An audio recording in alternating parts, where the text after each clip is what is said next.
Il est 7h05 sur Europe 1. Bienvenue à tous. Qui dit mois d'octobre dit aussi automne et bientôt hiver. Les premières neiges recouvrent déjà les massifs alpins et les stations préparent le début de la saison de ski.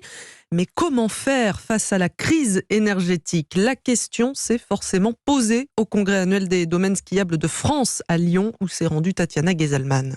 Le damage des pistes, le voilà, le premier poste de dépense des stations de ski en matière énergétique, confirme Alexandre Molin, le président de Domaines skiables de France. La consommation d'une dameuse sur une nue sur 8 heures, c'est environ 200 à 250 litres en gasoil. Donc nous travaillons aujourd'hui à des formations à l'éco-conduite afin de réduire la consommation des engins. Moins 5 à 10% en moyenne. Autre poste d'économie potentielle, l'électricité nécessaire pour les remontées mécaniques. Premier facteur, c'est d'adapter la vitesse des remontées mécaniques en fonction de l'affluence. Quand il y a beaucoup de monde, on met la vitesse maximum.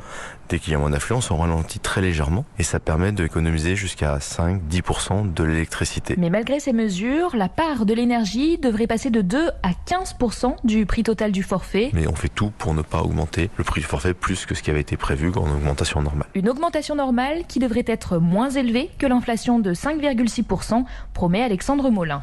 Lyon, Tatiana Geselman, Europe 1.